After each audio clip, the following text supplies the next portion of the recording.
Ek wil geleentheid gee vir Ian om vir ons hierdie kersie voor te kom aansteek, wat ons herinner, wanneer ons die kers sien, om te weet dat Jesus, toe hy opgevaar het, het hy gesê, en onthou dit, ek is altyd by julle.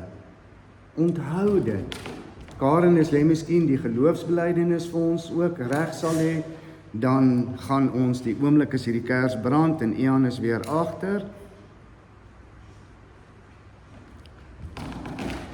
Waarom ons sommer net vir mekaar sê, dis wat ons glo, hierdie simbool van Jesus wat teenwoordig is, hy is in ons harte ook, en ons aanbid en ons glo in hom. Kom ons doen almal saam belydenis van ons geloof en ons spreek hardop hierdie woorde saam met mekaar. Ek glo in God die Vader, die Almagtige, die Skepper van die hemel en die aarde, en in Jesus Christus, sy eniggebore Seun, ons Here, wat ontvang is van die Heilige Gees, gebore is uit die Maagd Maria, wat gelei het onder Pontius Pilatus, gekruisig is, gesterf het en begrawe is, en ter helle neergedaal het, wat op die 3de dag weer opgestaan het uit die dode, wat opgevaar het na die hemel, en sit aan die regterhand van God, die Almagtige Vader, van waar hy sal kom om te oordeel, die wat nog lewe en die wat reeds gesterf het. Ek glo in die Heilige Gees. Ek glo aan 'n heilige, algemene, Christelike kerk, die gemeenskap van die heiliges, die vergewing van sondes, die opstanding van die vlees en 'n ewige lewe. Amen.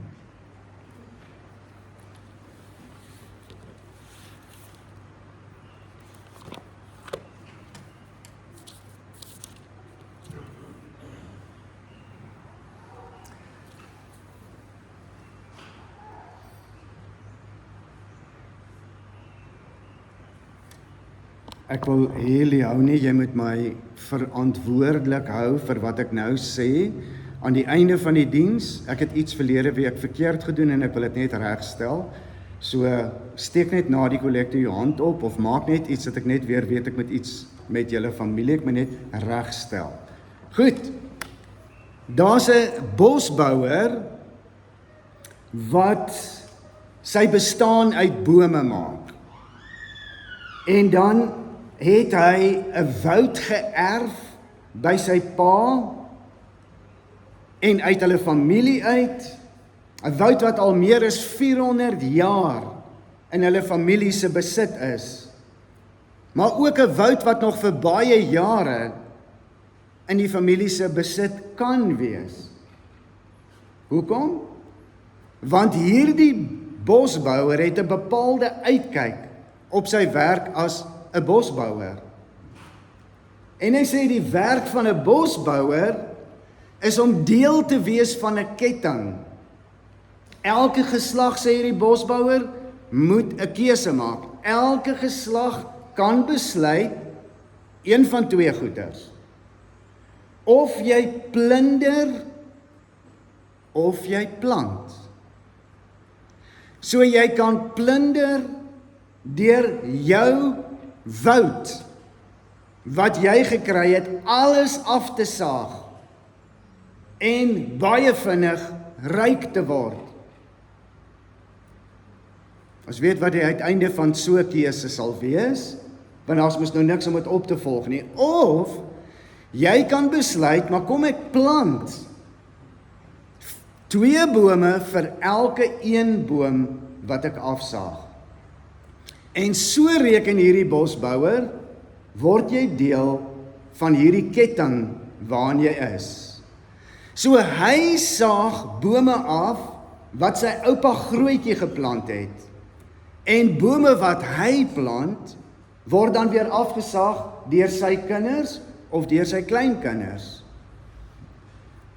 Afhanklik van die verlede en verantwoordelik vir die toekoms.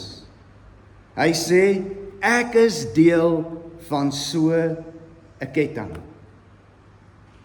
Ons het mos ook 'n verlede geërf, waarin jy geen deel het nie. So jy is deel van 'n familie, maar jy is ook die begin van 'n nuwe toekoms. Almal van ons het iets geërf uit die verlede, maar ons is ook ingeplant vir die toekoms. En daarmee kan ons maak wat ons wil. Ek wil net so klein bietjie afwyk en verduidelik. Ons sê, dis ons droom. Dis hierdie gemeente se hart. Ons wil 'n geesvervulde, meelewende gemeente wees. Ons wil 'n biddende gemeente wees. Dis wat als motiveer wat ons doen. En keer op keer moet ons teruggaan en vir onsself sê, wat moet ons doen dat ons dit kan wees? Ons het in hierdie jaar besluit, maar ons wil investeer in ons kinders. En ons wil ten minste graag boonbehalwe al die Bybelverhale wat hulle ken, want ons kom agter hulle kom in die hoërskool, dan sê jy, byvoorbeeld is die vraag, wat is Moses se broer se naam? En dan sal daar maklik gesê word Petrus, maar hulle weet nie Petrus is in die Nuwe Testament en Moses is in die Ou Testament nie. Ons probeer die 2 testamente, die Bybelboeke, amper 'n klein bietjie tydlyn. Ons leer graag die geloofsbelydenis, sodat graad 1tjies voorskoolse kinders kan weet wat glo ons. Hoekom wil ons sê hulle moet dit weet? Want ons wil 'n meelewende gemeente wees. Ons wil 'n biddende gemeente wees. Ons wil 'n geesvervulde gemeente wees. Ons wil hê weet, wat is dit wat God vir ons gee?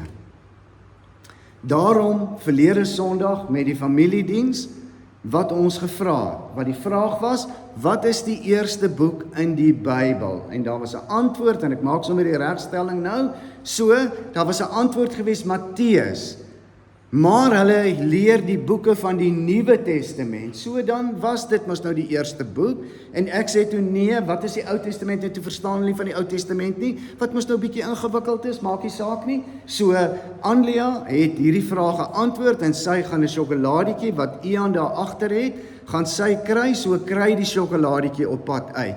Ons wil hê, dat die woud wat jy gekry het, dat jy 'n keuse daarvoor vir die toekoms sal maak. En ons kan maklik mos nou sê, die woud wat ek gekry het, ek is so tevrede met hierdie woud, want ek het in my woud wonderlike beginsels geleer. In my woud is daar ongelooflike liefde.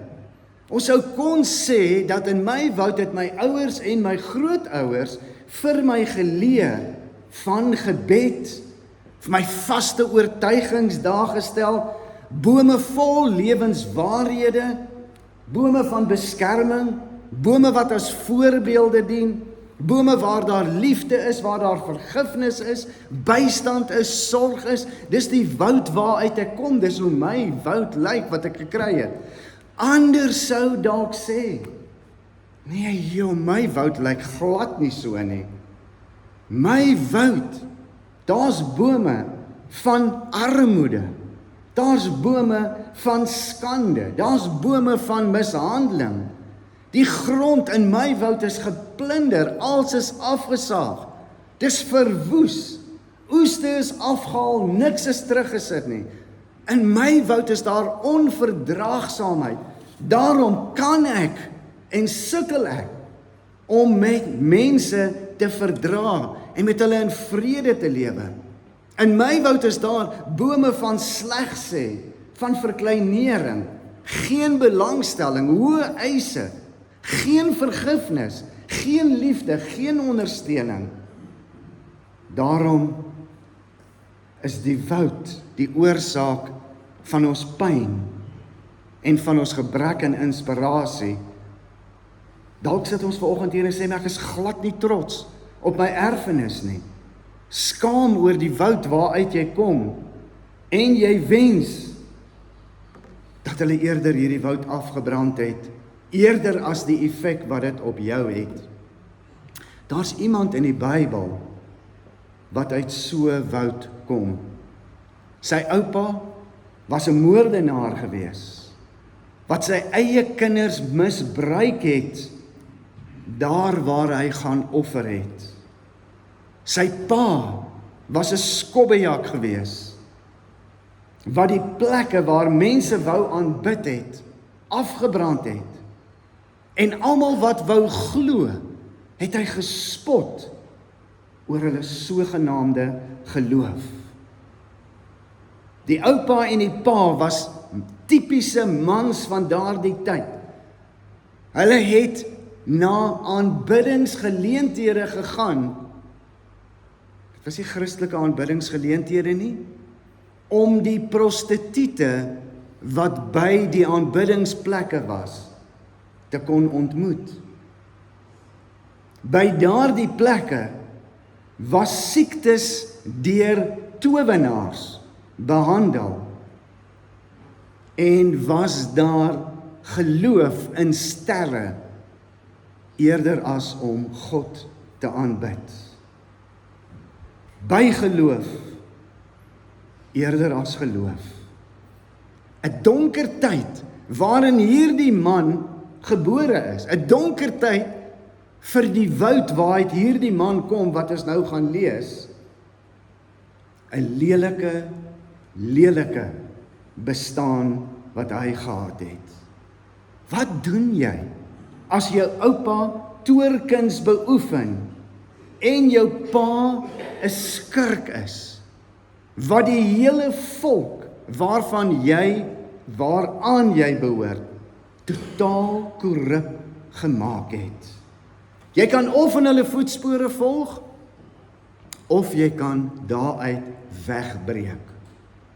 Dis die keuse wat elkeen het, en wat hierdie man ook gehad het. Hoewel die oupa en die pa bose goeders gedoen het, ons lees dat die pa deur sy vriende doodgemaak is, en op sy grafsteen was daar geskrywe, hy wou nie God gehoorsaam nie. Is dit nie verskriklik nie? Ons lees hiervan in 2 Kronieke 34. As julle dit dalk reg het, en die man wat uit hierdie woud uitkom is Josia. Josia was 8 toe hy koning geword het, en het 31 jaar in Jerusalem geregeer. Hy het gedoen wat reg is in die oë van die Here. Hy het die pad van sy voorvader Dawid geloop, en daar nie links of regs van afgewyk nie. In die 8ste jaar van sy regering, toe hy nog 'n jong man was, hy moes dan omtrent 16 gewees het hy begin om die God van sy voorvader Dawid te dien. En in die 12de jaar het hy begin om Juda en Jerusalem te suiwer van hoogtes, gewyde pale, gesnede en gegote beelde. Hy het persoonlik toegesien dat die altare van die Baals verwoes word, en het die wierook altare wat bo aan die Baal altare was of gestaan het, laat stukkend slaan. Die gewyde pale en die gesnede en gegote beelde het hy stukkend gebreek, fyn gemaal en oor die grafte van die wat hulle offerandes gebring het gestrooi. Die bene van die afgodspriesters het hy op hulle eie altare laat verbrand. So het hy Juda en Jerusalem skoon gemaak. En ook die stede van Manasse, Efraim en Simeon, tot by Naftali, en ook die ruïnes van die omgewing. Hy het dwars oor die gebied van Israel altare afgebreek, gewyde pale en beelde in stukkies gekap, en al die wierookaltare stukkend gebreek. Daarna is hy terug Jerusalem toe. En nou is dit 'n lang stuk, ek kan nou nie alles lees nie, so ek wil dit nou eintlik sommer maar net vertel. En dan begin hulle mos nou by die tempel wat eintlik verwoes is, die tempel waaraan geen aandag, die tempel van God. En dan begin hulle daar skoonmaak en hulle haal goeders uit en dan kry hulle in die rommel die wetboek. En dan vat hulle hierdie wetboek eers na mekaar en sê, maar wat moet ons nou met hierdie ding maak? Moet ons dit weggooi? Moet ons dit hou? Wat moet ons maak met hierdie ding? Hierdie een lees dit, vra vir daai en vra vir daai en op die ou einde kom hulle by die koning en hulle lees vir die koning voor wat daar staan. En dan staan daar die koning wat Josia was. Josia het gehuil, hy het sy klere geskeur, hy het vergifnis gevra en toe sê hy, gaan na die profetes toe, gaan vra vir die profetes, wat sê sy, wat staan hierso, wat, en dan sê sy, die wat God sê, die wat hom gehoorsaam het, hulle sal veilig en in vrede in hulle graf te gaan, maar hy sal hom wreek oor die ander, wat dan iets anders gedoen het. Ons doen 'n boek, Romeine 12 Christene. Gaan lees 'n bietjie weer Romeine 12 om daarin te sien praktiese voorbeelde van Christendom. Die boek begin egter by Chip Ingram wat 'n klein seentjie was en wat in 'n kerk groot geword het en wat momente kan onthou in sy lewe waar hy ontmoetings en ervarings van God se teenwoordigheid gehad het. En hoe hy by die huis kom en vir sy ouers sê, maar hy wil graag eendag 'n altaarknaap wees. Hy wil so betrokke wees. Hy wil dis die milieu waarin hy wil bly en waarin hy wil groot word. En hy sê soos wat hy groter geword het hy agtergekom, maar hierdie is 'n klug. Want ons sing die mooiste liedere wat hom in vervoering laat gaan. Mooi liedere wat God aanbid, wat God se naam groot maak. Hy sê ons lees stukke uit die Bybel wat die mooiste is. En mense sê amen op dit. Maar as hulle by die kerk uitstap, dan is hulle lewe soos wat dit was. So in die kerk is hulle iemand anders, buitekant en in die week nog iemand anders. En dit het hom sy geloof ontneem. En hy het 'n ongelowige geword, want hy sê hy het nie aan 'n kerk behoort wat aan die woord van God geglo het nie. Hy het nie aan 'n kerk behoort waarin die Heilige Gees teenwoordig was nie. Hy het nie in 'n kerk behoort wat Christus verkondig het nie. Wat sien mense in ons lewens? Wat hoor mense uit ons monde uitkom? Ons wat so pas die geloofsbelijdenis gedoen het. Ons wat so pas gesing het, die oorwinningslied. Ons wat so pas gesê het, ek glo, U het my vrygemaak. Ons wat so pas deur Paasnaweek gekom het, wat geoe en geaai het oor die son en die mooi en Jesus en wat hoor mense? Waarvoor staan ons? Waarin glo ons? Dryf ons mense weg van God af? Of bring ons mense nader aan God? Verseker was daar konings, slimmer, ryker, magtiger as Josia, maar nie sommer dapperder as hy nie. Hy leef 600 plus jaar voordat Christus gebore is. Wat hy geërf het, was 'n wankelrige troon en 'n glanslose kroon. Tempel was in puin gewees, die wetboek kon nêrens gevind word nie, die volk het elke tipe God aanbid, wat hulle hart begeer het. Aan die einde van Josia se 31 jaar koningskap, was die tempel herbou, al die afgode vernietig, en die wet van God herstel.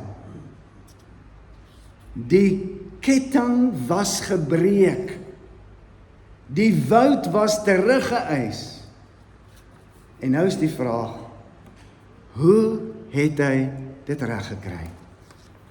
Hoe het hy reg gekry om dit wat sy pa en sy oupa gedoen het, om dit eenkant te sit?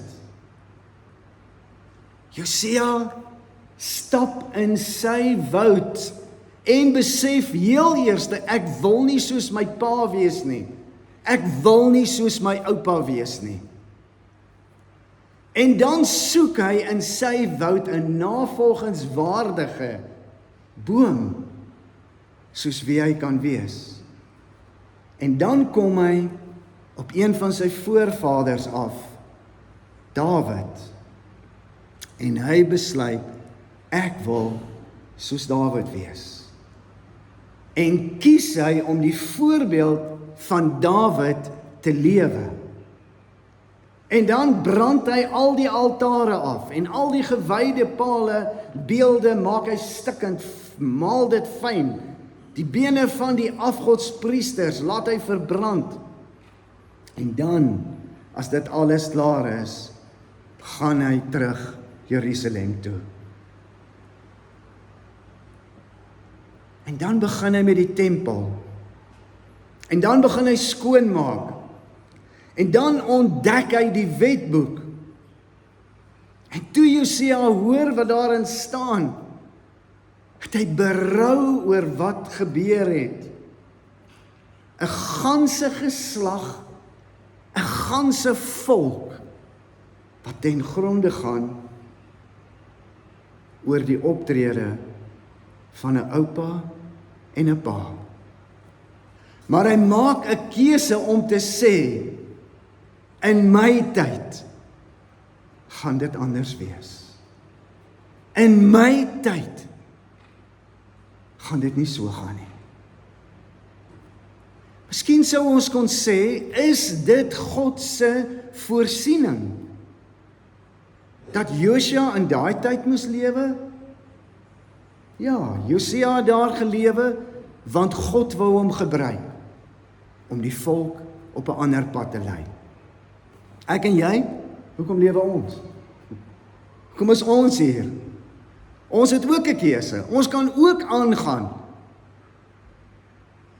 Het julle geluister wat die disippels gesê het toe Jesus dan nou dood is en opgestaan het, en dan verskyn hy so aan almal, en dan weet hulle eintlik nie wat moet hulle doen nie. Dan sê hulle, kom ons gaan maar weer terug en vang vis. So daar's ook ander betekenisse aan dit, maar eintlik wat hulle sê is, kom ons gaan terug en kom ons gaan leef maar weer soos wat ons geleef het, want Jesus is nou dood. En eintlik is hierdie verhaal om dan vir ons te sê, moenie teruggaan, moenie terugval in jou ou patrone nie. Moenie weer doen wat jy maar gewoond is soos doen, maar my oupa het so gedoen, my pa doen so, nou doen ek ook maar so. Ek kan dit doen, ek kan nie hierdie ding gebreek kry nie. Maak 'n verandering. So baie keer hoor ons hoe mense sê, as ek maar net in 'n ander familie gebore is, as ek maar net meer ondersteuning gekry het, as ek maar net 'n woud gehad het wat baie mooi was, as ek maar net. Miskien sê God vanoggend vir ons, los 'n bietjie die familiegeskiedenis nou. En kom ons gaan terug na die woord van die Here toe. Johannes 3 vers 6 staan daar. Wat uit die mens gebore is mens. Maar wat uit God gebore is God. Ons ouers gee vir ons gene. God gee vir ons genade. Galasiërs 4 vers 7 sê, die oomblik wanneer jy sou besluit om hierdie genade te vat, om hierdie kettinge te breek, om anders te leef, soos Josia besluit het, ek gaan nie soos my pa en my oupa lewe nie, ek gaan soos my voorgeslag, koning Dawid, ek gaan soos hy lewe. Want dis navolgenswaardig, dis om eer aan God te bring, dis 'n voorbeeld vir die nageslag, en dis tot eer van God. Galasiërs 4 vers 7 sê, jy is nou kind van God, en omdat jy sy kind is, het God jou erfgenaam gemaak. So hy sit jou in 'n nuwe woud, waarin hy sê, jy's my kind, ek is jou pa. Ek is daar vir jou. Jesus is jou verlosser. Die Heilige Gees is by jou. Dis die bome wat nou in jou woud is, as jy sou besluit om hom 'n kans te gee. Efesiërs 5 vers 1 sê, omdat julle nou kinders van God is, en hy julle liefhet, moet jy sy voorbeeld volg. Mag dit waar wees van ons, dat ons nie vergeet wat ons doel is nie. Wat is ons doel? Wat wil ons doen in hierdie gemeente? Ons wil 'n biddende, geesvervulde, betrokke gemeente wees. Hoekom wil ons dit wees? Want ons glo, dis die woud waarin ons geplant is. Daardeur verheerlik ons God, daardeur gehoorsaam ons hom, daardeur dien ons hom, maar daardeur reik ons ook uit na ander mense. Hoe wil jy hê, moet jou nageslag in jou woud eendag stap en sê, ek wil nooit soos hierdie een wees nie. Dit wat hierdie een gedoen het, wil ek nooit doen nie. Ek wil nooit met my mond sê, ek glo, maar my hart behoort aan iets of iemand anders nie. Broers en susters, mag dit wees dat mense eendag sê, ek wil soos daai een wees. Want hy het die Here gedien en liefgehad, en hy was dapper in 'n tyd om die kettinge te breek en om hom te volg. Amen. Hemelse Vader, op soveel terreine,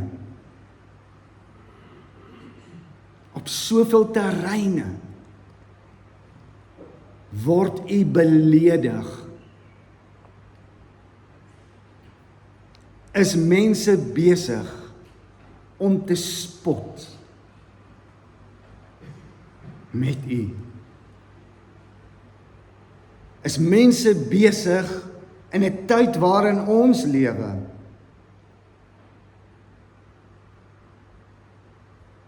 Here, om 'n streep deur u naam te trek? Maar dankie dat daar mense soos Josia is. Dankie dat daar mense deur u opgerig en opgewek word om te sê, ek weier